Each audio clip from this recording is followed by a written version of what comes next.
a little bit of good anywhere you find yourself. That little bit of good put together that makes the world go round. Thanks for joining us today on Let's Talk Charity.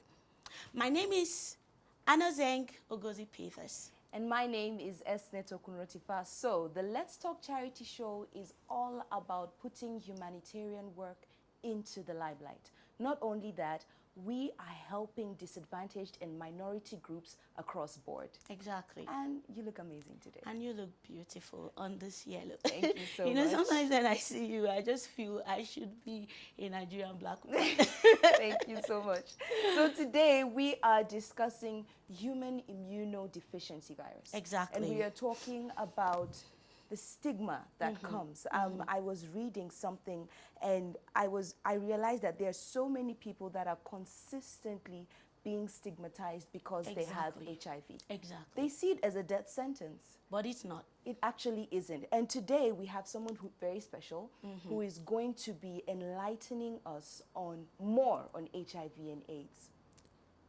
Please stay tuned. We'll be right back with Dr. Kenna.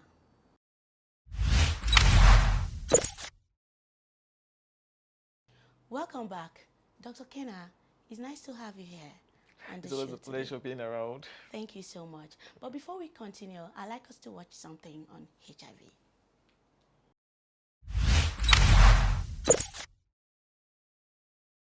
HIV and AIDS in Nigeria was a concern in the 2000s, when an estimated 7 million people had HIV and AIDS. In 2008, the HIV prevalence rate among adults aged between 15 and 49 was 3.9%. In 2018, the rate among adults aged 15 and 65 was 1.5%. However, recent results released by the government of Nigeria indicate a national HIV prevalence in Nigeria of 1.4% among adults aged 15 to 49 years. UNAIDS and the National Agency for the Control of AIDS estimate that there are 1.9 million people living with HIV in Nigeria. This inadvertently means that Nigeria is one of the countries in the world with the highest number of people living with human immunodeficiency virus. Over the past 2 decades, despite partners in the global AIDS response having intensively supported the government and institutions to scale up prevention, treatment, care and support, HIV/AIDS remains a leading contributor to the burden of disease and a significant public health threat to the country. Programming around ensuring the 2030 vision towards zero new infections and AIDS-related discrimination and stigma.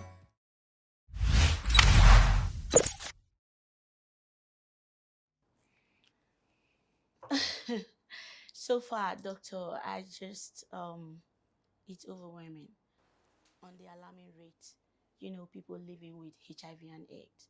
So, doctor, I just want to ask, because you're there at the front fighting, knowing the statistics every day, that comes. Where is Nigeria positioned when it comes to the fight against HIV and AIDS as at today? Okay, so Nigeria has its fair share in terms of the burden of HIV and AIDS globally. So you're going to look at two things. Okay. You're going to look at what epidemiologists call prevalence, Okay. and you're going to look at absolute number. If I say the prevalence of HIV in Nigeria, using the most recent study, which is the NIAID study, the National AIDS Indicator and Impact Survey, which was done about 2 years ago, it shows that our prevalence is between 1.4 to 1.8 among persons within the ages of 15 to 49. These are the reproductive 15 to 49. So that tells you something. It tells you that that's our prevalence. If you disaggregate this data by age and sex, it will amaze you to find that over the years, while our prevalence, this said that it was a concern in the year 2000, yes, while our prevalence has continually reduced from 3.1 down to 1.8. But if you look deeply, you find out that one age population, young women and girls, that data is not changing. Why? So we begin to ask the questions why. Then, like I said, Nigeria might be having it not the largest in Africa, but because of our absolute number, we are the largest in terms of population size. So even when other countries like Eswatini, Lesotho may have a higher prevalence, but their number is small.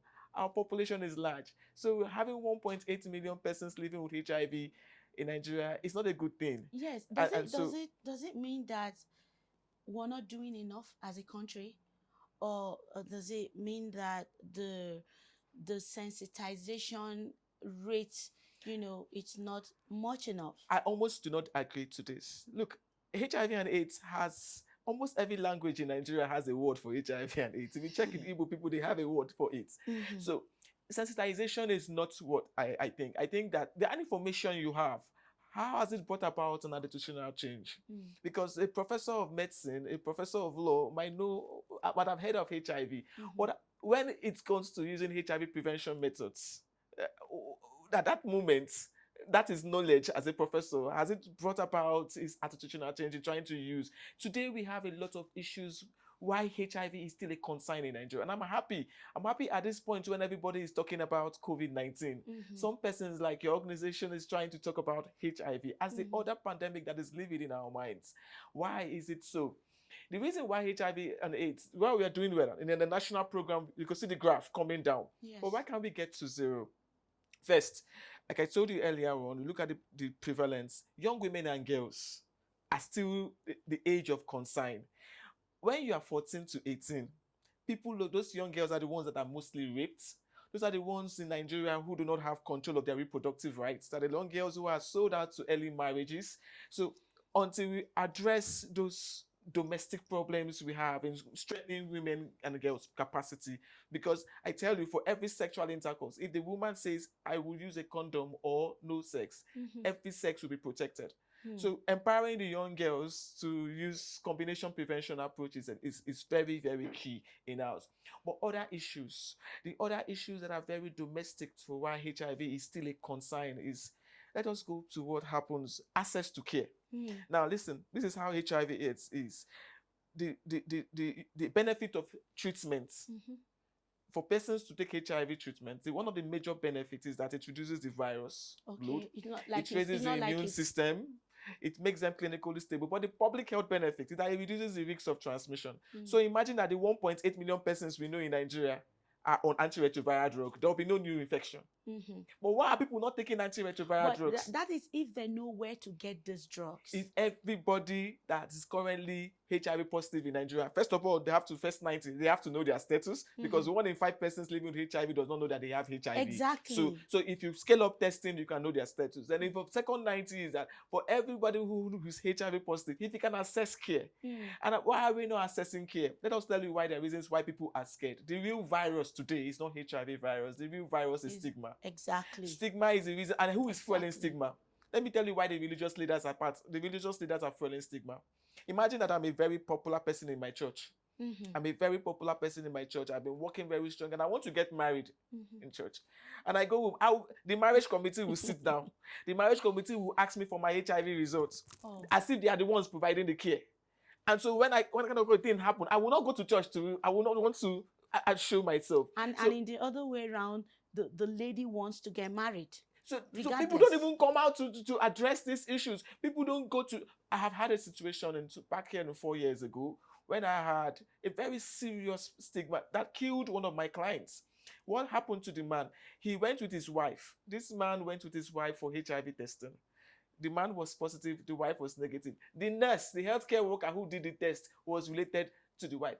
Took the information to the wife's family. Whoa. And then it caused. So because this man could not access care. So stigma issue is the major issue, and everybody fuels stigma. You go to the roadsides in the country and you go to under the bridge, you see where they write HIV and AIDS, call for partner, call so numbers. Yes, I've and seen people, it nobody's cleaning those things up. People should clean it up, because HIV and AIDS patients is a safe relationship for a man who is HIV to marry a woman who is HIV negative. A woman who is HIV positive to marry. It's a safe relationship. No, please, can you go back again and say what you just HIV said? discordant relationship, which is a relationship between one partner and the other partner who might not have the same status. It's a safe relationship. Data has presented. We have the HPTN 002 study. We have the SMART study. Published data. And the UNAID has taken it to a larger extent to say that we now have what they call undetectable, untransmittable, which means that if I am HIV positive and I take my medication and I have an undetectable viral load, the risk of transferring to the next person is not 1.0. And then you can have a child from that marriage. You and live the child healthy is life. I mean, the stories are all there. But these are Wow. misconceptions. This is what I'm saying. These are the issues that are fueling stigma. This is why we are not getting into zero. The wrong information is outside. Exactly. And they want to, as long as you, and the funny thing, you know the truth, as I was telling someone recently, the wrong information you are not insulated because you're a professor. You're not insulated. It's not just go to your question. It is not, since everybody knows about HIV and AIDS. But the wrong information seems to pass faster than the right information. You get people in rural areas giving you information about HIV and AIDS that are very, very uncommon. And then you understand? They make you feel so terrible. that is fueling stigma. Yeah. So until we address issues of stigma, we will not be able to address issues of access to care. And as long as access to care is a major problem, our data will never get to zero. Okay, let's go back to where you talk about accessing care. All right, because a lot of people living with HIV and AIDS don't even know where they can go to access care. So how do we address this? Because one, I give you an instance. Now, during the lockdown, all right, a lot of people that have access to internet, I just want to digress a little, will go online, studies for their children. They do everything online for children. And so take for instance the children in the IDP camp. Their parents can barely feed. They don't even have a good phone. They don't have data to even access, the study on the internet. So now the NGOs, most of the NGOs I know take education to them and they call it educate a vulnerable child. This happens. So now I just digressed a little, bringing me back to my question. I just want to find out these people that live in the rural area, people that don't even have access to internet, they are not educated enough, and they are living with HIV and AIDS. How can they access care? So this is it. So the treatment plan in terms of our universal health coverage in this country, it's such that every political ward has a primary healthcare center, and every primary healthcare center should have the capacity to manage HIV and AIDS. Maybe this should be in writing, but I don't know that is in reality. But this is it. Access to care, like I said to you, let's not live with that information that people do not know about HIV. You go to Zambesa Forest. I'm very sure the people there have heard about that disease. So the problem is the capacity to provide treatment at this time. Let's look at what are the incoming issues in terms of access to care. You are talking about HIV and AIDS, talking about COVID-19. Will it interest you that over 95% of the funding for HIV and AIDS comes from foreign donor? It's a national security problem. Because if the foreign donor says to you, today, except you agree for homosexuals, we are not going to give you money. And then you are saying, no, ethically the country cannot accept same-sex marriage. Then we are not going to fund your 1.8 million lives are going to be held at stake. The government of Nigeria, what is their contribution to the pause? And so when you begin to want to increase access to care, when you want to increase treatments, there are a lot of innovations in HIV and AIDS. It will be interesting that the current medication we use in this country today, the current medication was 2-3 years in smaller countries like Sierra Leone before it got to Nigeria. So the government of Nigeria has done very well. We must give it to them, but there has to be a synchronized effort to ensure that we'll be able to empower even the smallest primary healthcare service to provide this needed services at this time. People should not today. Countries like Guatemala, poor South American countries have gotten it right in terms of mother-to-child transmission. We are no longer talking about mother-to-child transmission of HIV. People are talking about elimination, nobody in prevention, but elimination. But PMTCC is still a concern. It's a concern in Nigeria. And it's a concerted effort. Why the government is providing funds, why multinationals are providing funds, as small as the religious leader. As I was telling someone today, you see, if you want to stop you don't understand what it takes for a newborn baby to have HIV and AIDS. The mother taking drug is a challenge. Now, having to force this drug To to a take. child. Oh, I know the God. funny thing, for an adult above 30 kg, you can take one tablet every day. Mhm. But for a child, the pharmaceutical company are not going to produce drugs for different age. Yeah. So you see a child swallowing 8 tablets. Oh my God. And and he's going to ask you more than when he's 8 years, Mommy, why is Chinedu not taking this drug? Why am I taking the drug? It will further kill the child. So you don't understand. And the variety of medications we have for pediatrics, it is difficult. Mm. I say it boldly, if you have a pediatric who has viral suppression, because he cannot take the drug, they will vomit the drug and you can't do anything. Or they will take it, they will vomit, they will reject it, they will run. So God. children die faster when it Oh comes my to God. HIV. Oh my God. And you can stop this. You can stop this Yes. by releasing. I said it's not just an effort from the government, it's a concerted effort. Let me tell you something. If you go to church on Sunday and after they pray for all the pregnant women in church, no, they ask all pregnant women to come. And also, okay, after service or after mass, meet Sister Njideka. She wants to talk to all pregnant women. Trust me. If Sister Njideka tells all the pregnant women to do HIV testing, they will listen to her more than they will Yes. listen to me in the hospital. Exactly. So Exactly. that is the role the church can play. Yes. So You now listen. what you're saying in a nutshell is Everybody has a role to play. Everybody has a role to play.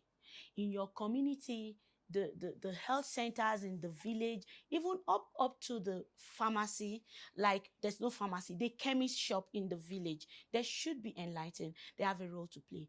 Please stay tuned. We have so much to talk and learn with Dr. Kenna. We'll be right back.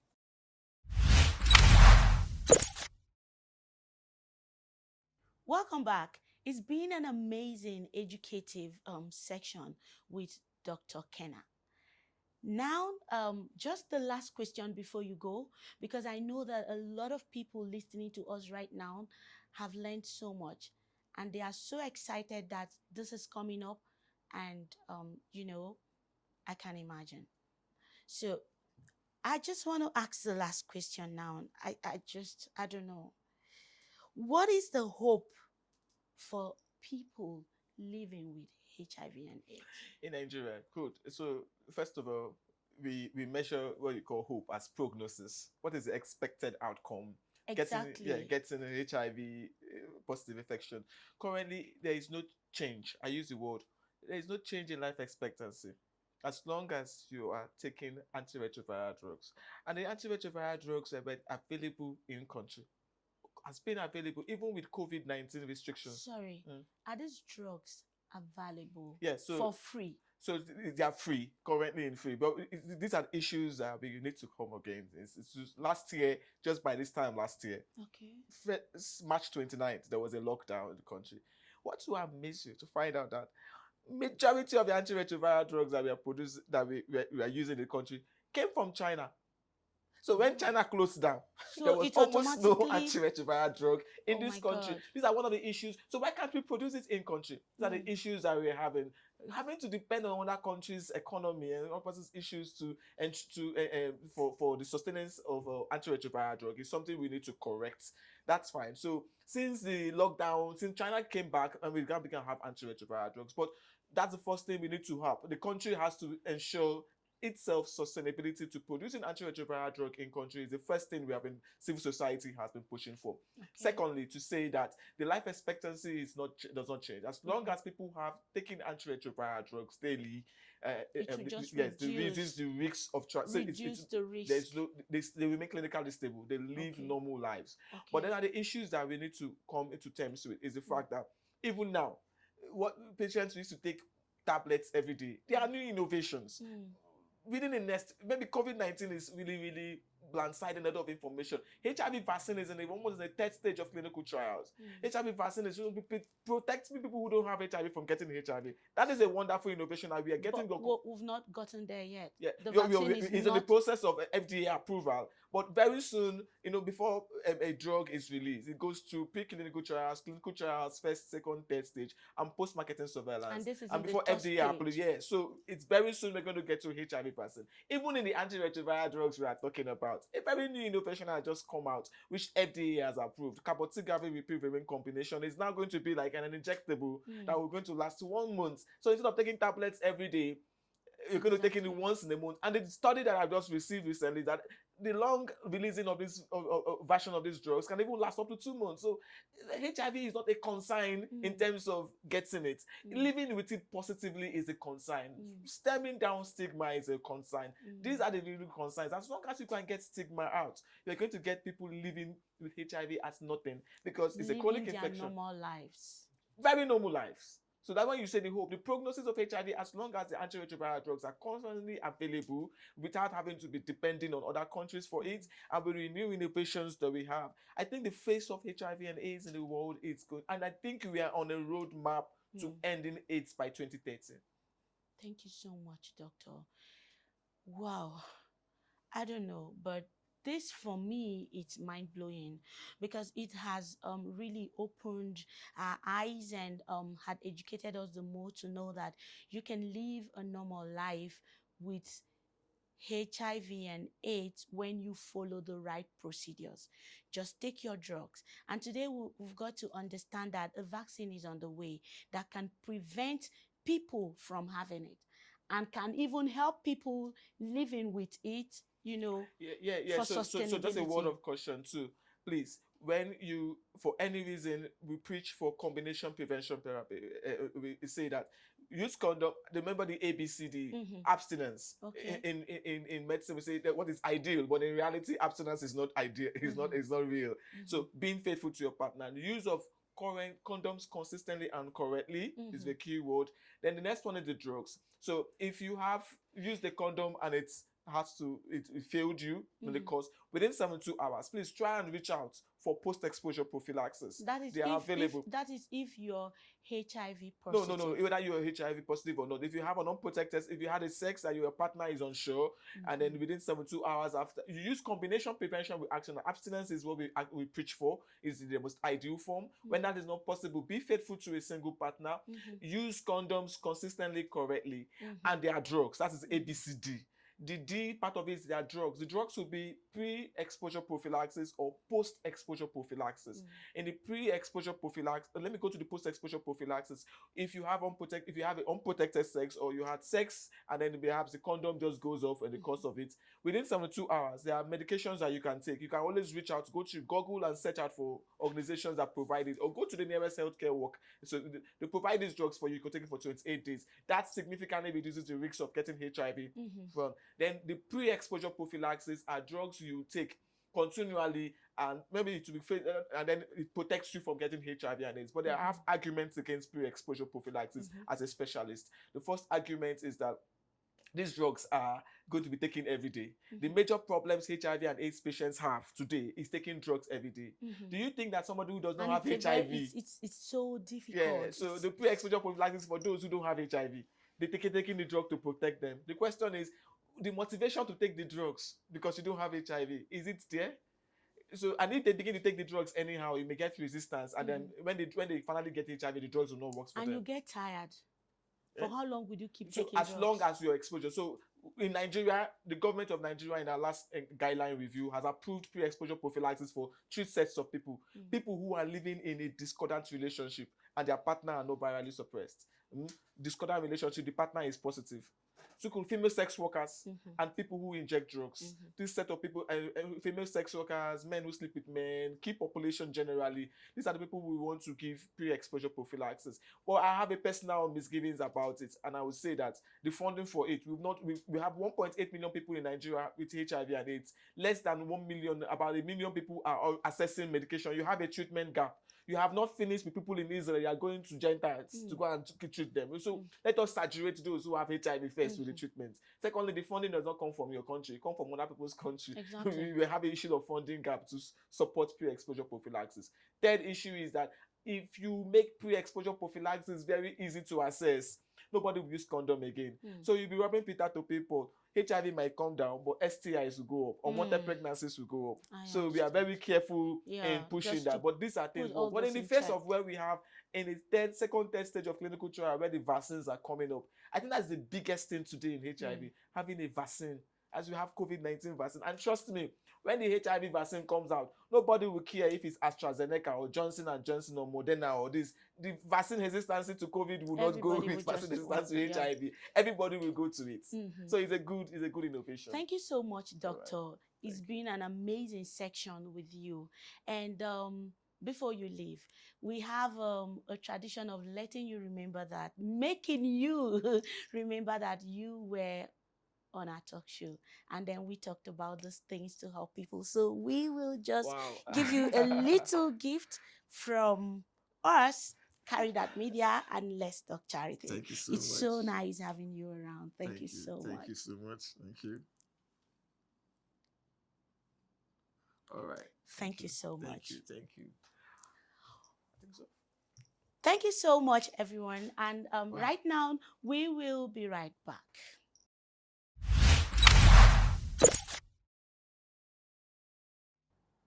Welcome back. It's been an amazing educative section with Dr. Kenna. Esnet, what do you think? For me, it was very, I had said this at the beginning of the show. I was really looking for like a paradigm shift, and I got that. I mean, I did not know that there's actually a way to have a relationship where someone living with HIV and AIDS can also have a cordial relationship with someone living without that.